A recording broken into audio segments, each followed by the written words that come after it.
Like, comment, and subscribe. Subscribe to my channel.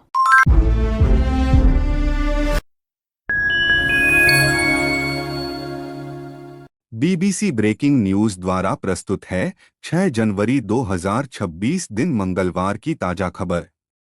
Japan में मंगलवार की सुबह लगे तगड़े झटके। प्राप्त खबर के अनुसार मंगलवार की तड़के पश्चिमी जापान में कई बार लगे भूकंप के झटके, जिनमें से एक की तीव्रता 6.2 थी। इन झटकों का केंद्र शिमाने प्रांत और पड़ोसी तोटोरी प्रांत में था। पहला भूकंप सुबह जब आया तो उसकी तीव्रता 6.2 थी और इसका केंद्र लगभग 6 मील की गहराई पर था। इसके तुरंत बाद दूसरा भूकंप आया, जिसकी तीव्रता 5 से नीचे दर्ज की गई। भूकंप के बाद लंबे समय तक कंपन महसूस किया गया और देर सुबह तक कई झटके आते रहे। जापानी मौसम विज्ञान एजेंसी के अनुसार सुनामी का कोई खतरा नहीं है, लेकिन चेतावनी दी है कि अगले 2 से 3 दिनों में 5 से ऊपर की तीव्रता वाले भूकंप लगभग 1 सप्ताह तक जारी रह सकते हैं। अधिकारियों ने प्रभावित क्षेत्रों में भूस्खलन और चट्टान गिरने के बढ़ते खतरे के बारे में भी चेतावनी दी है। हालांकि अभी तक किसी के घायल होने की सूचना नहीं मिली है। 2 क्षेत्रीय बिजली कंपनियों ने कहा है कि कोई असामान्य स्थिति नहीं पाई गई है। बुलेट ट्रेन सेवाएं अस्थायी रूप से बाधित रहीं और इमारतों पर लगे कैमरों में कंपन स्पष्ट रूप से दिखाई दिया। एक और खबर बिहार से आ रही है, जहां एडमिट कार्ड कर दिया गया है जारी। प्राप्त खबर के अनुसार बिहार बोर्ड 10वीं कक्षा की परीक्षा में शामिल होने वाले उम्मीदवारों के लिए आज 6 जनवरी 2026 को क्लास 10वीं मैट्रिक का एडमिट कार्ड 2026 जारी कर दिया गया है।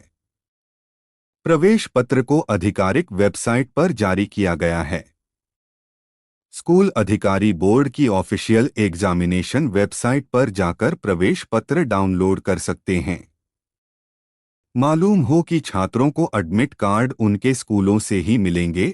छात्र अलग से प्रवेश पत्र को डाउनलोड नहीं कर सकते हैं, क्योंकि स्कूल हेड के द्वारा लॉगिन करने से ही प्रवेश पत्र डाउनलोड किया जा सकता है। एक और खबर अंबाला से आ रही है, जहां 2 संदिग्धों को लिया गया हिरासत में।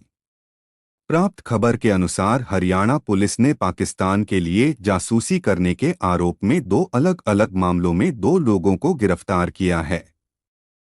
पहला मामला अंबाला का है, जहां एक व्यक्ति को एयर फोर्स स्टेशन की संवेदनशील जानकारी पाकिस्तान को देने के शक में पकड़ा गया।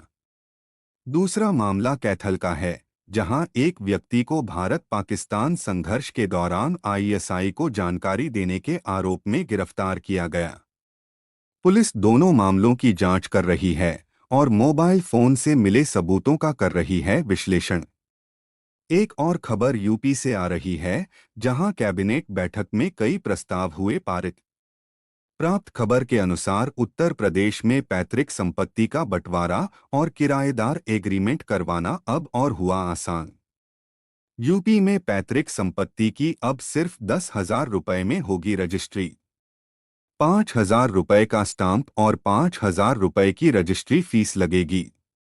मुख्यमंत्री योगी ने किराएदार रजिस्ट्री पर भी बड़ी राहत दी है। किराएदारी एग्रीमेंट पर स्टाम्प और फीस में 90% की छूट मिलेगी। योगी कैबिनेट की मीटिंग में जनता से जुड़े कई अहम फैसले भी हुए हैं। मंगलवार को योगी कैबिनेट की बैठक में कुल 14 प्रस्ताव आए, जिनमें से 13 प्रस्ताव पारित किए गए। परिवार के ब्लड रिलेशन में संपत्ति दान पर बड़ी राहत दी गई है। अब परिवार के सदस्य को किसी भी प्रकार की प्रॉपर्टी दान करने पर स्टाम्प शुल्क मात्र 5,000 रुपये लगेगा। कैबिनेट की मीटिंग में कुशीनगर और झांसी में नए स्टाम्प कार्यालयों के निर्माण को भी मिली मंजूरी। इसके अलावा ग्लोबल कैपेसिटी सेंटर नीति की एसओपी को पारित किया गया। इस वित्त वर्ष में 21 औद्योगिक कंपनियों का निर्माण व संचालन शुरू होगा। इससे 10,000 से ज्यादा युवाओं को प्रत्यक्ष व अप्रत्यक्ष रोजगार मिलेगा। वहीं JS विश्वविद्यालय शिकोहाबाद की मान्यता समाप्त कर दी गई। फर्जी मार्कशीट मामले में जांच के बाद ये बड़ा फैसला लिया गया है। अब छात्रों की डिग्री और सर्टिफिकेट का सत्यापन व संचालन आगरा का BR आम्बेडकर विश्वविद्यालय करेगा।